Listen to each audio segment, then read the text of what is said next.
Maya's wrists burned against the zip ties as she pressed her trembling hands closer to her chest, trying to make herself smaller in the dark. The room smelled like oil and rust and something worse, something human. A single bulb flickered overhead, casting broken shadows across the concrete floor. Her phone was still in her pocket. Somehow, they hadn't taken it. Her fingers shook so badly she almost dropped it as she unlocked the screen, the brightness stabbing her eyes like a spotlight. One message. That was all she had. Please. I've been kidnapped. I don't know where I am. Help me. She hit send. The phone buzzed instantly. A reply. Who is this? Her heart collapsed. Wrong number. Maya typed again, desperate, messy. I'm sorry. Please, I'm not joking. They'll kill me. 3 seconds. Then. Stop typing. I know where you are. Footsteps sounded outside the door. Slow. Deliberate.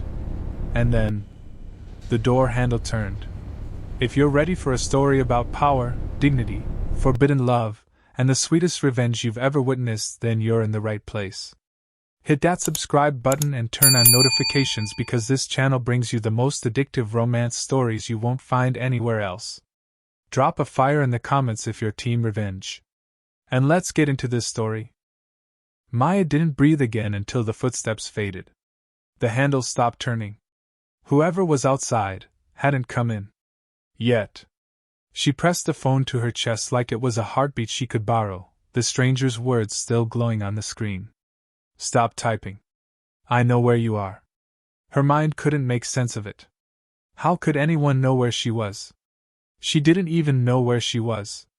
The room was nothing but concrete and darkness, a forgotten corner of the world that smelled like gasoline and old metal. Somewhere far above her, she could hear the muffled groan of machinery, maybe trains, maybe trucks, moving through the night like indifferent giants. Maya swallowed hard, forcing herself not to cry. Crying made noise. Noise got you noticed. And notice meant. She didn't let herself finish the thought. Because just 12 hours ago, she'd been someone else entirely. 12 hours ago, Maya Park was ordinary. The kind of ordinary that felt invisible. She was 24, a nursing student who worked late shifts at a small clinic in Queens, the kind of place where the fluorescent lights never turned off and the coffee always tasted burnt. She lived in a cramped apartment with a chipped mug collection and textbooks stacked like unstable towers beside her bed. Her life was routines. Morning trains. Evening patients. Quiet exhaustion. She was the girl who held strangers' hands when they were scared. The girl who stayed late to help an old woman find her missing medication. The girl who smiled even when no one noticed. And maybe that was why it happened. Because Maya wasn't supposed to matter. She wasn't supposed to see anything. It started after her shift ended early. A rare gift. Rain had been falling all day, the city slick with reflections, neon bleeding into puddles. Maya had pulled her hood up and taken the shortcut behind the clinic, through an alley she'd walked 100 times before. She remembered the sound first. A sharp voice. A man's laugh. Then something heavy hitting the ground. She should have kept walking. She should have minded her business. But she didn't. She glanced down the alley. And saw a man on his knees. His hands were tied behind his back. Blood ran from his nose, dark against the rain. Standing over him were 2 figures in black coats, their faces half hidden, their posture calm in a way that made Maya's stomach turn. One of them spoke in Korean. Low. Controlled. Not angry. Worse than angry. Final. Maya froze. She didn't even realize she'd stopped breathing until the kneeling man lifted his head. Their eyes met. Just for a second. And in that second, Maya understood something with perfect clarity. He knows I'm here. She stepped back too quickly. Her shoes scraped against wet gravel. The sound was tiny. But the alley went silent. The man in the coat turned his head slowly, like a predator hearing movement in tall grass. Maya ran. She didn't remember deciding to. Her body just moved.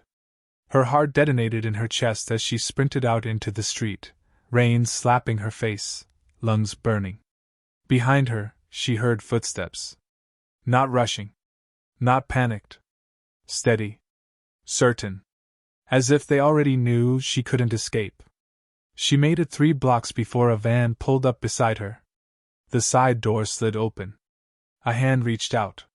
Something sharp pricked her neck. Her scream drowned in the rain. And then, nothing. Now, in the warehouse, that nothingness felt like it had lasted forever. Time didn't behave normally in places like this. There were no clocks. No windows. Only the flickering bulb above her, and the suffocating awareness of her own body tied to a chair. Her wrists were raw. Her throat was dry. Her leg cramped from being forced into the same position for hours. Every few minutes she heard voices outside. Men. Speaking Korean again. Sometimes English. Sometimes both. They never raised their voices. That was the worst part. This wasn't chaos. This was business. The door creaked open earlier, just enough for light to spill in like a blade. A man stepped inside carrying a bottle of water. He was young, maybe late 20s, clean-cut, almost handsome if not for the deadness in his eyes. He crouched in front of her. "Drink," he said. Maya hesitated.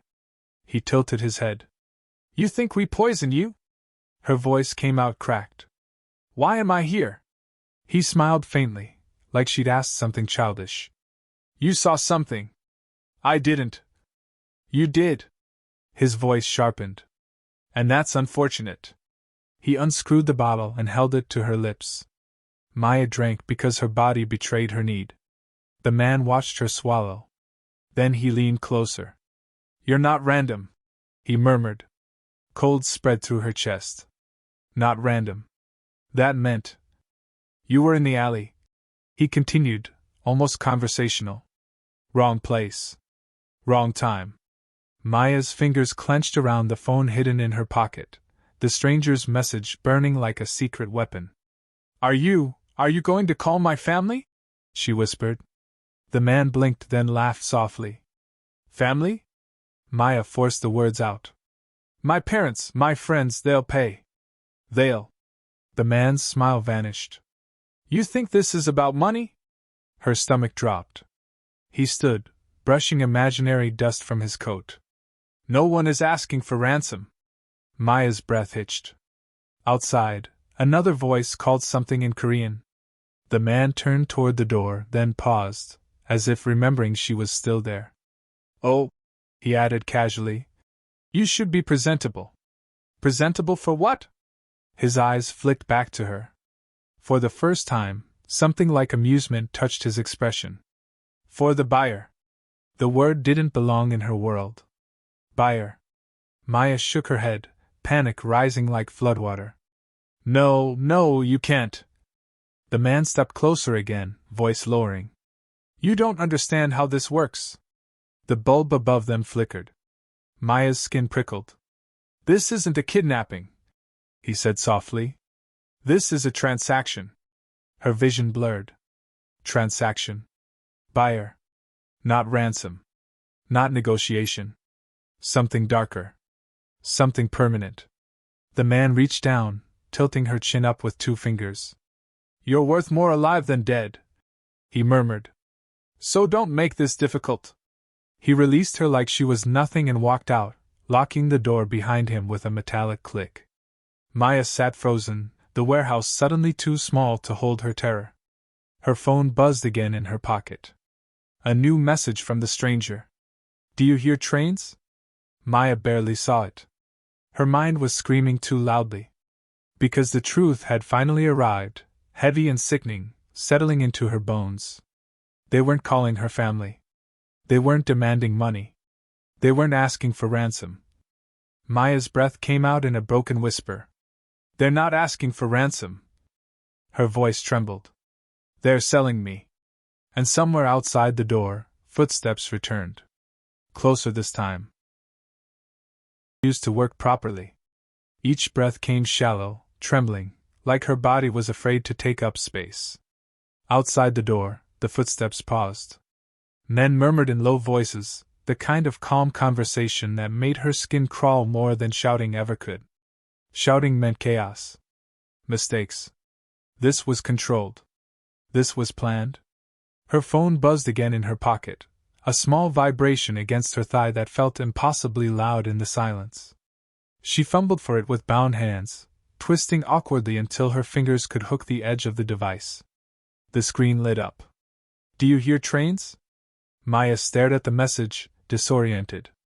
Trains? Her mind wanted to scream back, "I'm about to be sold. What does it matter if I hear trains?"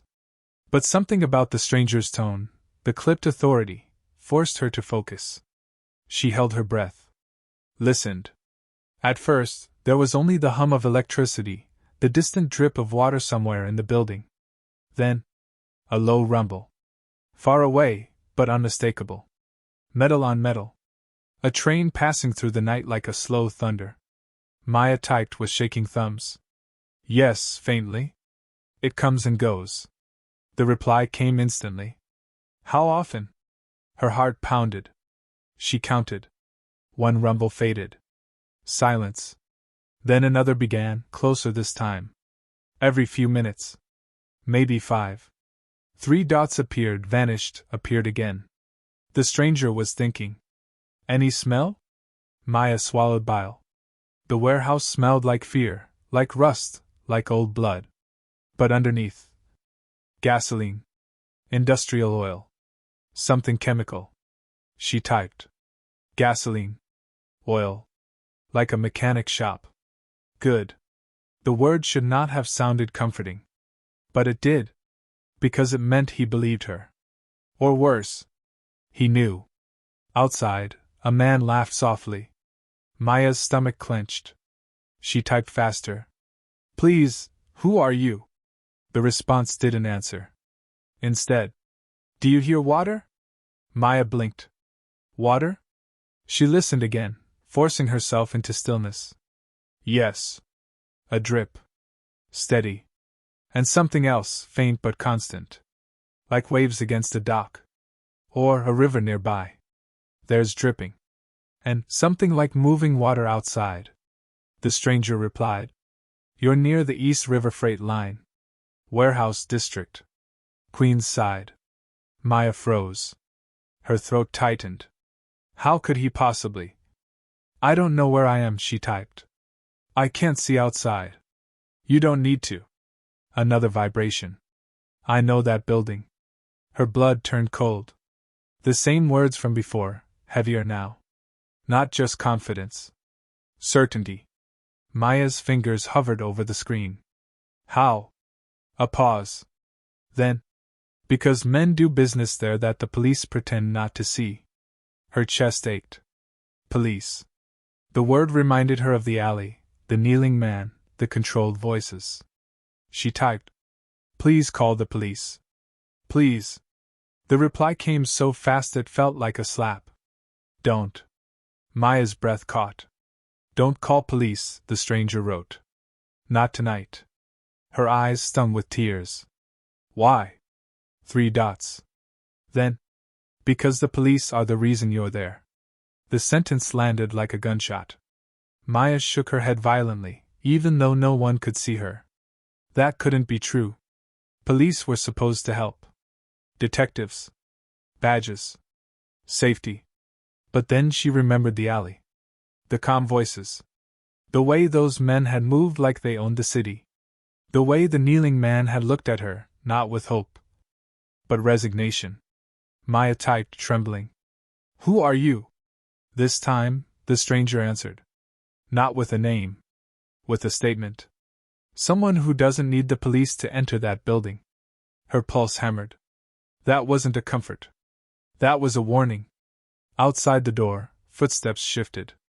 Closer. Maya's hands went numb. Please, she typed.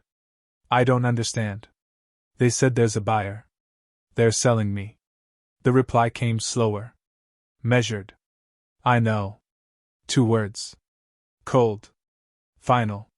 Maya's vision blurred. How do you know? The stranger didn't answer directly. Instead, look at the floor. Do you see yellow markings? Maya's head jerked down. The concrete floor had faded paint lines, like parking guides. Yes. Old industrial markings. Yes. That warehouse is used for shipments that don't go on record. Maya's throat closed. Human shipments, her mind supplied, horrified. She typed, "Please, are you coming?" A pause stretched, unbearable. Outside, keys jingled. A lock rattled. Maya's breath stopped. Then the phone buzzed. "Stay hidden." Hidden? She was tied to a chair. She typed back frantically. "I can't hide. I'm tied up." Then stay quiet. The stranger's next message arrived like a command carved in stone. 7 minutes? Maya stared. 7 minutes? 7 minutes? Stay alive. Her hands shook so hard she almost dropped the phone. 7 minutes was forever. 7 minutes was nothing. Outside, the lock clicked once. Maya's heartbeat slammed against her ribs. "They're coming back," she typed. "Please hurry." The stranger replied. "I'm already moving." Something about that phrase, "already moving," made Maya's skin prickle. Not rushing. Not panicking. Moving. Like a predator. Like someone who had done this before. Maya swallowed a sob. "What if you don't make it?" The reply came instantly. "I will." So certain. So impossible. Maya clung to the phone like a lifeline. Hope was a dangerous thing. Hope could get you killed. But terror without hope was worse. Footsteps approached again, heavier now. More than one pair. Voices rose outside the door. Korean, rapid fire. Then English. "Make sure she's ready." Maya's blood turned to ice. Ready. Her phone buzzed one last time. "Do not scream. Do not fight. Wait for my signal." Signal? What signal? The handle rattled. Maya's breath hitched. Her eyes darted wildly around the room, as if there was anywhere to run. Nowhere. The door lock clicked. Too soon. Too early. 7 minutes hadn't passed. The stranger said. The door began to open. Light spilled in. And the kidnappers returned earlier than expected. The door swung open with a groan that made Maya's stomach lurch. 2 men stepped inside. Both dressed in black. Both calm. One carried a flashlight. The other carried something worse, a quiet confidence that said he'd done this 100 times. Maya's breath caught in her throat. The taller one crouched in front of her, eyes scanning her face like she was merchandise. "She's awake," he muttered. The other man smiled faintly. "Good. The buyer doesn't like them unconscious." Maya's blood turned to ice. Buyer. Her phone was still in her lap, screen dark now. The stranger's last message burned into her mind like scripture. "Wait for my signal." Signal. What signal? The taller man reached for her bindings. Maya flinched violently. "Don't, please." He slapped her hard enough that her head snapped sideways. Stars burst behind her eyes. "Save your voice," he said coldly. "No one is coming." And for a second, Maya almost believed him. Then, a sound. Not inside the room. Outside. A deep metallic boom, distant but unmistakable. Like a door being hit with something heavy. The men froze. "What was that?" the shorter one hissed. Another boom. Closer. The warehouse seemed to vibrate with it. Maya's heart hammered. The taller man straightened, hand drifting toward the gun at his waist. "It's probably nothing," he muttered, but his voice had lost its ease. Then, the lights flickered. Once. Twice. And went out completely. Darkness swallowed them. Maya's breath came in sharp, panicked bursts. "Backup generator," the shorter man said quickly, trying to sound confident. "Stay here." He moved toward the door. And then, the world exploded. A deafening crash tore through the hallway outside, followed by a burst of shouting. Gunfire. Sharp, brutal cracks that echoed through the warehouse like thunder. The shorter man swore in Korean. The taller man yanked his weapon free. What the hell is happening? More gunfire. Closer. Footsteps running. A man screaming. Then silence. The kind of silence that was worse than noise. Because it meant something had ended. The taller man backed toward Maya, gun raised at the doorway. Stay down, he snapped at her, as if she had anywhere to go. Maya's whole body trembled. Her phone buzzed once in her lap. A single vibration. Her signal. Then, the hallway light snapped back on, harsh and white. And a shadow appeared in the doorway. Not one of them. Not frantic. Not rushing. Just there. A man stepped inside. Tall. Tailored black coat that looked too expensive for a place like this. Hair dark, perfectly styled, untouched by panic. His face was calm in a way that didn't make sense after gunfire. His eyes were darker. Empty. Deadly. The taller kidnapper raised his gun immediately. Who the... He didn't finish. The stranger moved. Maya didn't even see how. One moment, the gun was aimed. The next, the kidnapper's wrist bent at an angle wrists weren't supposed to bend. A wet crack filled the room. The gun clattered to the concrete. The man screamed, dropping to his knees. The stranger didn't look at him. Not even once. He stepped over him like stepping over trash. The second kidnapper lunged forward with a knife, desperation replacing confidence. The stranger caught his arm mid-swing. Twisted. The knife fell. Then the stranger's hand closed around the man's throat. Not squeezing yet. Just holding. A pause. A moment of absolute control. You were told, the stranger said softly, voice smooth as velvet over steel. The kidnapper choked out. Who are you? The stranger tilted his head slightly, almost curious. Then, he slammed the man into the wall. Once. Twice. The kidnapper went limp. Silence returned. Maya sat frozen, unable to process what she'd just seen. Violence delivered with the casual efficiency of someone swatting a fly. The stranger turned. And looked at her. Maya's breath stopped. He walked closer, footsteps unhurried, coat moving like liquid shadow. He crouched beside her. Close enough that she could smell him. Cedar. Smoke. Something darker beneath. His eyes flicked to the zip ties biting into her wrists. Then back to her face. You're Maya, he said. It wasn't a question. Maya's lips trembled. How do you know my name? He didn't answer. Instead, he reached into his coat pocket, pulled out a small blade, and sliced through her bindings with surgical precision. Her hands fell free. Pain rushed back into her wrists. She gasped. The stranger's voice dropped lower, meant only for her. You texted the wrong number. Maya stared at him, trembling. But the right person. Her throat tightened.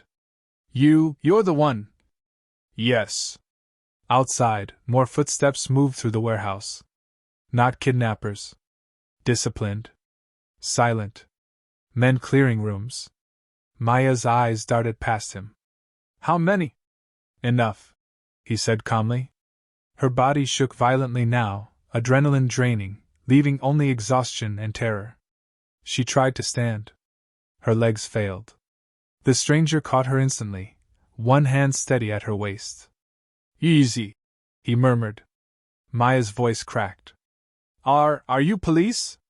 The stranger's mouth twitched, not quite a smile. No. That single word carried weight. Finality. Maya swallowed hard. Then who are you? The stranger rose to his full height, and somehow the room felt smaller beneath him. He looked down at her like she was something fragile in a world of violence. My name doesn't matter right now. He bent, sliding one arm beneath her knees, the other behind her back. Maya gasped as he lifted her effortlessly, like she weighed nothing. She should have fought. Should have screamed. But her body betrayed her with something she hated. Relief. The stranger carried her toward the door. Maya clutched his coat instinctively, fingers fisting an expensive fabric. Outside, the hallway was littered with unconscious bodies. Men in tactical black moved like shadows, silent, efficient. Not police.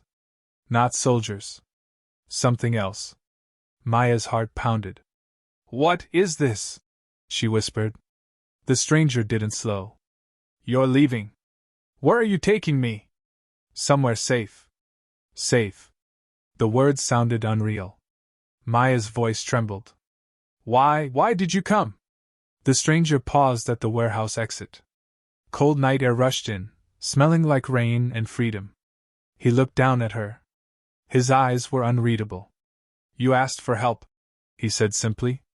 "But you knew where I was," Maya whispered, panic creeping back in. "How?" For the first time, something flickered across his face. Not softness. Not warmth. Recognition. He adjusted his grip on her, holding her closer. Then he answered, voice quiet and absolute. "Because I own it." Maya froze. "Own it?" "The warehouse. The men. The darkness." Her stomach dropped. What does that mean?" The stranger's gaze locked onto hers. "It means," he said softly, "you were taken into my territory without permission." Maya's breath hitched. Territory. Permission. This wasn't rescue. Not the kind she understood. This was something else entirely. Something darker. The stranger carried her down the steps into the waiting night. A black car idled nearby, engine humming like a promise. Maya's vision blurred. Her body finally giving in. She whispered, barely audible. "Am I saved?" The stranger leaned closer, his breath warm against her ear. "That depends," he murmured, "on what you think I am." Her eyelids grew heavy. Darkness crept in at the edges. The last thing Maya felt was the steady strength of his arms, and the terrifying thought that the monster who found her might not be letting her go. Then she passed out. Maya woke up to silence so clean it didn't feel real. For a moment, she thought she was dead. No flickering bulb. No concrete. No rust and gasoline. Instead, there was softness beneath her, white sheets that smelled like detergent and something faintly floral. The air was cool, filtered, untouched by the grime of the warehouse. Her eyelids fluttered open. Light poured in through floor-to-ceiling windows. Not warehouse light. Morning light. Golden. High above the city. Maya's breath caught as she tried to sit up. Pain lanced through her ribs. A sharp gasp escaped her throat. Instantly, a voice spoke from nearby. "Don't move." Maya froze. A woman in a crisp medical uniform stepped into view, her expression calm but alert. Not a nurse from her clinic. This woman looked like she belonged in a private hospital where money erased waiting lists.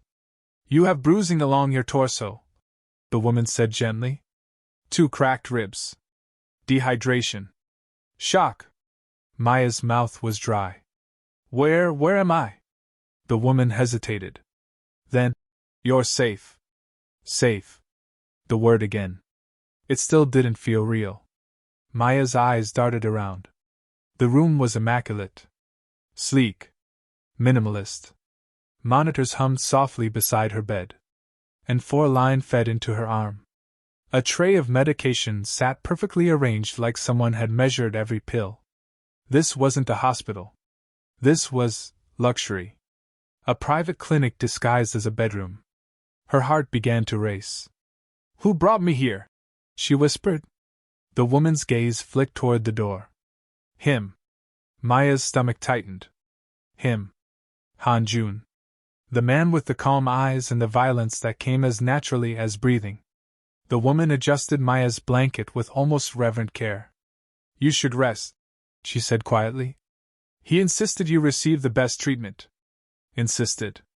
The word felt wrong. Like a king making a command. Maya swallowed hard. "How long have I been here?" 8 hours. 8 hours. The last thing she remembered was darkness closing in while she was in his arms. Maya's fingers trembled as she reached for the bedside table. Her phone lay there. Charged. Clean. as if it had never been in a warehouse. She grabbed it, pulse pounding. No missed calls. No frantic messages from friends. No police alerts. Nothing. Just a news notification. She tapped it. The headline made her blood turn cold. Local woman reported missing after leaving home voluntarily. Maya stared. Voluntarily? Her throat tightened as she read the short article. Police sources claimed she had left without signs of struggle. No suspects. No investigation. A quote from a detective assuring the public everything was under control. Maya's hands shook. She hadn't left voluntarily. She had been drugged. Tied up. Sold. And the police were saying. A shadow fell across the room. Maya looked up sharply. He stood in the doorway. Han Jun. Tailored black shirt today instead of a coat, sleeves rolled to his forearms. He looked like he'd stepped out of a magazine, not out of a blood-soaked warehouse. His expression was unreadable. Behind him, two men stood silently like statues. Guards. Not friends. Han Jun walked in. The room seemed to shrink around him. "You're awake," he said. His voice was calm. Too calm. Maya's fingers tightened around her phone. "What is this?" she demanded hoarsely, shoving the screen toward him. "They're saying I disappeared voluntarily." Han Jun glanced at the headline. No surprise. No anger. Only acceptance. "Yes," he said simply. Maya's breath hitched. "Yes? How can they?" "Because they control the story." The words settled heavy in the air. Maya's eyes narrowed. "Who is they?" Han Jun stepped closer, stopping beside the window. The city stretched beneath them like a glittering organism. "Authority," he said quietly. Maya's stomach twisted. "The police?" she whispered. Han Jun's gaze flicked to her. "The police," he confirmed. Maya shook her head, disbelief cracking through terror. "No, no, that's impossible. Police don't sell women?" Han Jun finished, voice smooth. Maya flinched. Han Jun's eyes darkened slightly. "You still believe in the world you lived in yesterday?" His tone wasn't mocking. It was almost pitying. Maya's throat tightened. "Why did they take me?" she whispered. "Why me?" Han Jun turned fully toward her. And for the first time, his voice sharpened. "You weren't taken randomly." Maya's skin prickled. Han Jun walked to the foot of her bed, hands clasped loosely behind his back. "You saw something," he said. The alley. The kneeling man. The calm voices. Maya's breath caught. "I didn't even know what I saw." Han Jun's mouth tightened. "That man on his knees," he murmured. "He was one of mine." Maya froze. "One of his." "Mafia," she whispered, the word tasting like poison. Han Jun didn't deny it. "That alley was a message," he continued. "A warning to me." Maya's heart pounded. "And I became, what? Collateral?" Han Jun's gaze hardened. "You became leverage." The word sliced through her. "Leverage." Han Jun leaned forward slightly, voice dropping. "They wanted you because you were inconvenient. A witness. A loose end." Maya's voice trembled. "So why didn't they just kill me?" Han Jun's eyes flickered. "Because death is messy," he said softly. "Selling is profitable." Maya's stomach lurched. She fought back bile. The woman in the medical uniform hovered near the door, silent, as if she'd heard this conversation 100 times. Maya looked back at the article. The detective quoted there. "A smiling public hero. Detective Park." She pointed shakily. "Who is this?" Han Jun's gaze followed. For the first time, something cold and sharp crossed his face. "Detective Park," he said. The name landed with weight. Maya swallowed. "He's famous. He's always on TV. They call him a hero." Han Jun's smile was thin. "Public heroes are useful." Maya's voice cracked. "You're saying He's involved? Han Jun's eyes locked onto hers. I'm saying, he murmured, Detective Park is the reason that warehouse still exists. Maya's blood turned to ice. The true enemy wasn't some faceless kidnapper. It wasn't even the Mafia. It was the badge. The system. The people meant to protect. Maya's hands trembled violently. So what happens now? She whispered. Do I go home? Han Jun was silent. Too long. Then he said quietly. You can't. Maya's breath hitched. Why? Han Jun's voice lowered, dangerous. Because to them, you are already gone. Maya's eyes filled with tears. I don't want to be gone. Han Jun's gaze softened, just barely. You are alive, he said. That is already more than they intended. Maya's chest rose and fell rapidly. Then what am I to you? She whispered. Han Jun leaned closer, his voice almost a murmur. You are a problem that became mine, the moment you texted me. Before Maya could respond, her phone buzzed. Once. Sharp. Violent in the silence. Maya looked down. Unknown number. A message. 2 lines. We know you're with Han Jun. Maya's blood ran cold. Her hands shook as she stared at the screen. Han Jun's eyes narrowed instantly. The air in the room changed. The calm shattered. Maya whispered, barely audible. They found me. Han Jun's voice was low, lethal. No, he corrected. They found us. And somewhere far below the penthouse windows, the city kept moving. Unaware that a war had just begun. Maya didn't sleep after the message. She lay in the white sheets of the penthouse clinic, staring at the ceiling until it blurred into nothing. We know you're with Han Jun. The words replayed in her skull like a chant. They weren't guessing. They weren't fishing. They knew. Which meant there was no such thing as safe. Not here. Not anywhere. Her hands trembled beneath the blanket.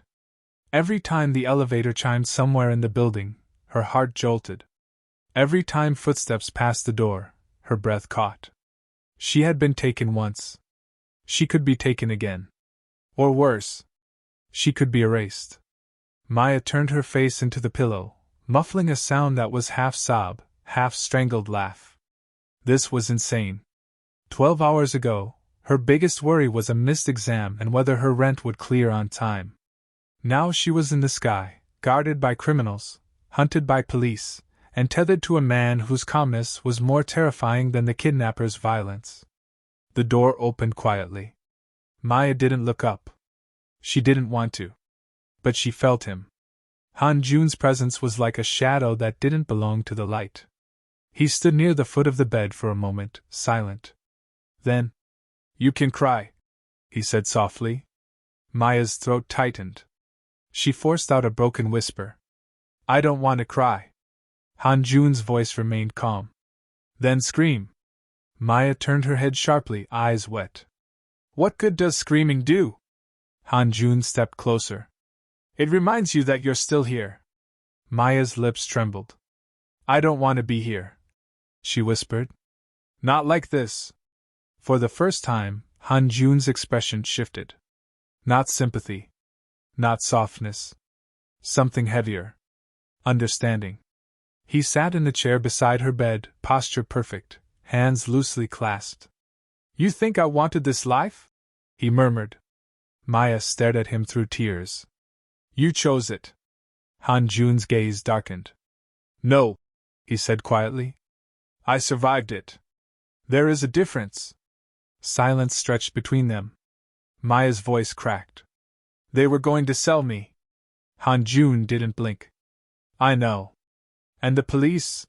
Her breath hitched. They're part of it. Yes. Maya squeezed her eyes shut. Her chest rose and fell too fast. I can't do this, she whispered. Han Jun leaned forward slightly. Do what? Fight them. Expose them. I'm not you. Han Jun's voice lowered. No. Maya opened her eyes. He was watching her with something almost unsettling. Focus. You're not me, he agreed. And that is why you matter. Maya's brow furrowed. Han Jun's voice sharpened, just slightly. They built their empire on the belief that people like you stay quiet. Maya swallowed. That you disappear, he continued. That you become a headline. A statistic. A voluntary absence.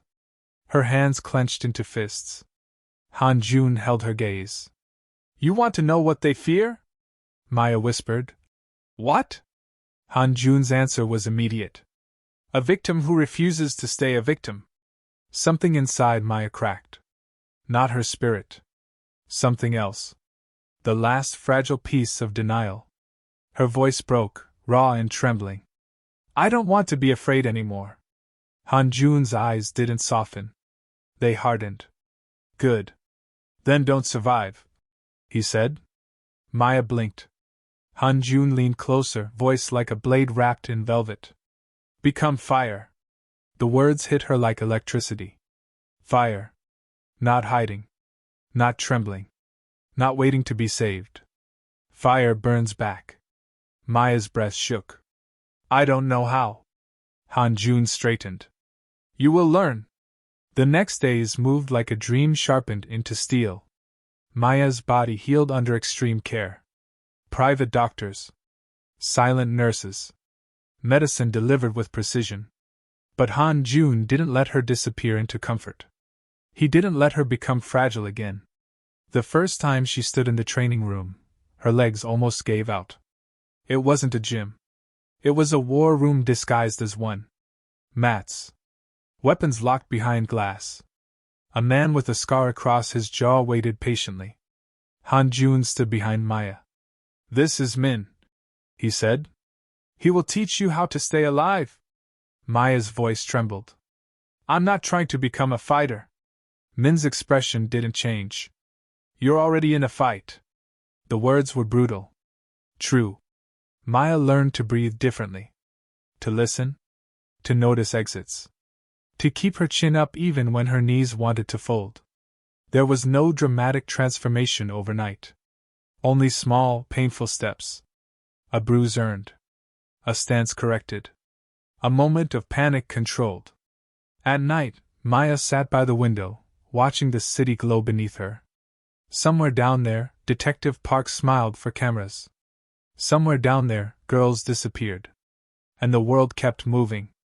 Until it didn't. One evening, Han Jun entered her room carrying a garment bag. He set it on the bed. Maya stared. What is that? Han Jun's voice was calm. A choice. Maya's throat tightened. He unzipped the bag. Inside was a dress. Black. Simple. Elegant. Not a costume. Armor. Maya's breath caught. I don't understand. Han Jun looked at her. You will. He gestured toward the television mounted on the wall. The screen flickered on. A news anchor spoke brightly. Tomorrow night the city will honor Detective Park for his outstanding service. Maya's blood ran cold. On the screen, Detective Park stood in uniform, smiling like a savior. The words beneath him read. Live public gala, award ceremony. Maya's voice was barely audible. That's him. Han Jun nodded. Tomorrow, he will stand in front of cameras and accept an award for protecting this city. Maya's hands shook. And no one will know what he really is. Han Jun's gaze sharpened. Tomorrow, he said softly. They will. Maya's heart pounded. What are you planning? Han Jun's voice lowered. Exposure. Maya swallowed hard. That's dangerous. Han Jun's mouth twitched. Everything is dangerous. Maya's breath trembled. You want me to go there? Han Jun held her gaze. I want you to decide. The room felt too small. Maya thought of the warehouse. The buyer. The message. The headline calling her voluntary. She thought of other girls who wouldn't have Han Jun's wrong number rescue. Her voice cracked. If I do this... Han Jun leaned closer. You will stop being a ghost. Maya's chest rose sharply. And if I don't? Han Jun's eyes darkened. Then they win quietly. Silence. Then Maya whispered, trembling but clear. I'll do it. Han-Jun nodded once. No praise. No comfort. Just acceptance. Good. The next night, Maya stood in front of a mirror. The woman staring back didn't look like the girl tied to a chair. Her bruises were hidden. Her hair was smooth. Her posture straighter.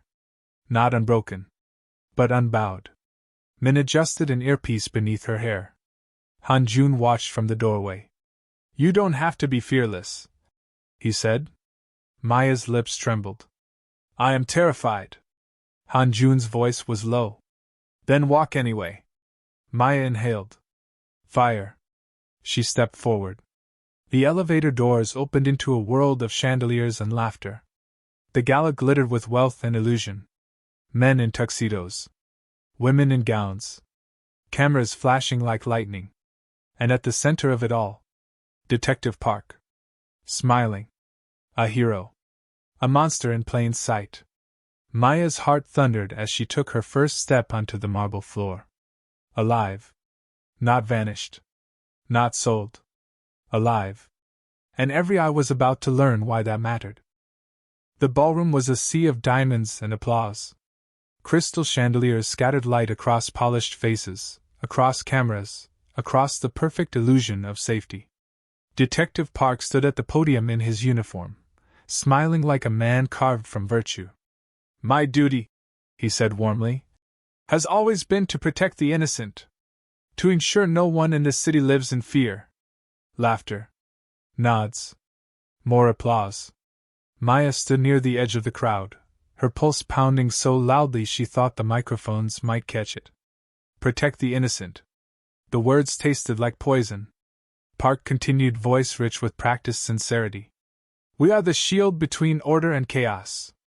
We are. Maya moved. One step. Then another.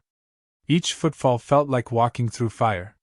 Han-Jun's men didn't follow her onto the stage. They didn't need to. This was her moment. The host turned, startled as Maya approached the stairs. Miss you! Maya didn't stop. She climbed onto the stage. The room shifted, confused murmurs spreading like wine through dry grass. Detective Park's smile faltered for the first time. Maya reached the podium. Her hands trembled as she took the microphone. 1,000 eyes locked onto her. The cameras zoomed in. Detective Park leaned close, voice low, tight. What are you doing? Maya's throat tightened. Fear surged. Then she remembered the warehouse. The buyer. The headline calling her voluntary. And Han-Jun's words. Become fire. She lifted her chin. And spoke. My name is Maya Park. A ripple of recognition. She continued, voice shaking but clear. 3 days ago, I was kidnapped. Drugged. Tied up. Sold. Gasps erupted. Detective Park's face drained of color. Maya turned slightly, looking directly into the cameras. And the man responsible is standing right beside me. The ballroom froze. Detective Park forced a laugh. This is some kind of misunderstanding. Maya's voice cut through him like a blade. He is why I was kidnapped. Silence. Then chaos. Shouting. Reporters surging forward. Phones raised. Detective Park's composure shattered, his lips parting as if the air had been stolen from him. This is lies, he barked, but the tremor in his voice betrayed him. Maya didn't flinch. I saw what you protect, she whispered. And it wasn't us. The crowd erupted. Security moved, uncertain who to grab. Detective Park's knees buckled. His public mask cracked completely. He collapsed under the weight of 1,000 watching eyes. At the back of the ballroom, half hidden in shadow, Han-Jun stood motionless. Silent. Unapplauding. A monster who did not seek credit. Only results. Later, when the cameras were gone and the lights dimmed, Maya stood outside beneath the cold night sky. For the first time, the air felt like it belonged to her. She wasn't a headline. She wasn't a ghost. She was alive. Han Jun's voice came softly from behind her. You did well. Maya didn't turn. I'm free, she whispered. A pause. Then she spoke the truth the night had taught her. Some monsters kidnap you. She exhaled steady. And some monsters burn the world to bring you back.